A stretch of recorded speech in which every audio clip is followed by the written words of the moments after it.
نبی پاک صلی اللہ علیہ وسلم کی حدیث ہے مسلم میں طبرانی میں، حضور نے فرمایا آؤ میں تمہیں پچھلے زمانے کے ایک ایماندار نوخیز ولی اللہ کی بات سنو۔ پچھلے زمانے حضور نے فرمایا پچھلے زمانے میں ایک بادشاہ جادو کے زور پہ حکومت کرتا تھا۔ جب وہ ایک جادوگر اس نے رکھا ہوا تھا تو جادوگر اس کو جادو بتاتا، وہ جادو کے زور پر حکومت کرتا۔ جادوگر بوڑھا ہو گیا تو کہنے لگا بادشاہ کوئی نوجوان میرے پاس بھیج دے، اب میں بوڑھا ہو گیا ہوں، میرا پتہ کوئی نہیں کب مر جاؤں۔ ایک نوجوان کی ڈیوٹی لگائی، بڑا زیرک سمجھدار، اپنے رعایا میں سے چن کے جو ذہین فطرت مزاج بچہ تھا وہ اس نے لگایا۔ اللہ کے محبوب علیہ الصلوۃ والسلام فرماتے ہیں بچہ جادو سیکھنے لگا، وقت گزرنے لگا۔ بچہ جب جادو سیکھنے جاتا تو رستے میں ایک راہب بھی تھا جو انجیل جانتا تھا، وہ اللہ اللہ سکھاتا، لوگوں کو حضرت عیسیٰ علیہ السلام کی تعلیمات سے آگاہ کرتا۔ اس نے دیکھا کہ یہاں بھی لوگ اکٹھے ہیں تو وہ بچہ اس راہب کے پاس بھی اٹھنے بیٹھنے لگا۔ اب جب اس کے ساتھ اس کی گفتگو بڑھنے لگی تو اس کو باتوں میں لذت آنے لگی۔ اس نے راہب نے پوچھا کہ تو کون ہے اور کس طرح سے آیا ہے، کیا تیرا معاملہ ہے؟ اس نے کہا جی میں جادو سیکھنے جاتا ہوں، آپ کی باتیں مجھے بڑی اچھی لگتی ہیں۔ اس نے کہا دین سیکھ، جادو سیکھنے والے کافر ہو جاتے ہیں، قرآن و حدیث سیکھنے والوں کو اللہ کامل ایمان عطا فرماتا ہے۔ فرمایا یہ سیکھ۔ بچہ بیٹھنے لگا، اس کے پاس آنے لگا، باتیں دل میں گھر کرنے لگی۔ ایک وقت آیا کہ مسلمان ہو گیا، اور مسلمان کیسے ہوا؟ بچہ کہتا ہے میں تجربہ کر کے ہوا۔ اب میں تھوڑا سا وقت جادوگر کے پاس بھی جاتا اور باقی سارا وقت وہاں بیٹھتا۔ میں ایک دن جا رہا تھا تو رستے میں اژدہا تھا، بہت بڑا سانپ تھا، رستہ روک کے کھڑا تھا۔ یہ حضور نے بیان کی حدیث۔ نبی پاک صلی اللہ علیہ وسلم فرماتے ہیں بچہ کہتا ہے کہ رستے کے اندر سانپ ہے، رستے بند ہے، لوگ چھتوں درختوں پہ چڑھے، ہراش ہے۔ کہتے چھوٹا سا روڑا میں نے اٹھایا تو میں نے کہا اللہ اگر جادوگر سچا ہے تو اسے مار دے۔ چھوٹا سا روڑا میں نے پھینکا، اژدہا کوئی نہ مرا۔ پھر چھوٹا روڑا اٹھایا، میں نے کہا اللہ اگر وہ عالم سچا ہے تو اسے مار دے۔ اب جب میں نے روڑا مارا تو اژدہا مر گیا۔ میرے اندر سے گواہی آئی نہیں دین کی باتیں سچی ہیں، نہیں قرآن کی باتیں اسلام سمجھانے کے لیے عرض کر رہا ہوں، اگرچہ اس دور میں انجیل تھی، اللہ رسول کی باتیں اچھی ہیں۔ کہتے میں مسلمان ہو گیا، اب میں نے راہب کے پاس ہی رہنا شروع کر دیا، جادوگر کے پاس چھوڑ دیا اس بچے نے آنا۔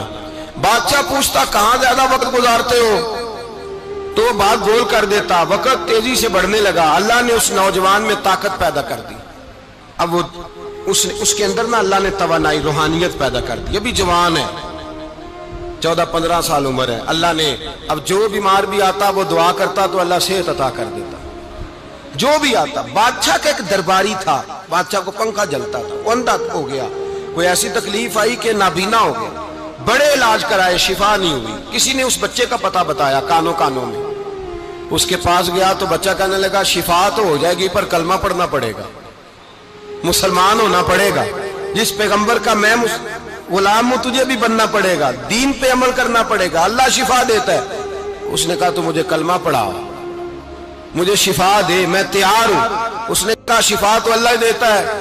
اس نے اللہ تبارک و تعالیٰ کا ذکر کر کے دعا مانگی، یہ مسلم شریف میں حدیث ہے، طبرانی میں موجود ہے۔ اللہ نے اسے شفا دی، اس نے کلمہ پڑھنا شروع کر دیا۔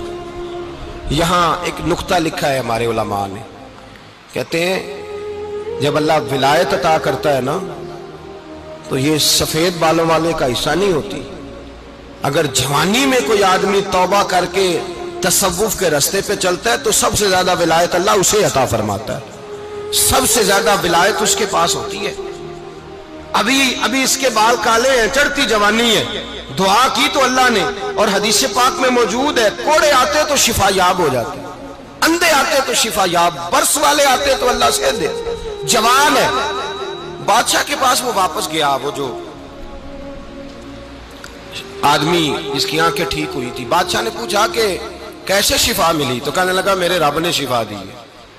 بادشاہ سجدے کراتا تھا، اپنے آپ کو منواتا تھا معاذ اللہ، کہنے لگا میرے علاوہ کون رب ہے؟ اس نے کہا وہی رب ہے جس نے تجھے پیدا کیا ہے، اور وہی رب ہے جس نے مجھے اندھے کو آنکھیں دی ہیں، وہی ہے میرا مالک۔ کہا اچھا تو مجھے نہیں مانتا؟ کہا نہیں میں اپنے رب کو مانتا ہوں۔ بادشاہ نے اسے سزا دی، ستایا، اس نے بچے کا پتہ بتایا، پھر بچے کو بلا کے ستایا تو اس راہب کا پتہ بتایا، راہب بھی قتل ہو گیا، نابینا بھی قتل ہو گیا۔ بادشاہ نے کہا سپاہیوں سے اس بچے کو لے جاؤ اور پہاڑ کی چوٹی پہ جا کے نیچے پھینکو تاکہ مر جائے۔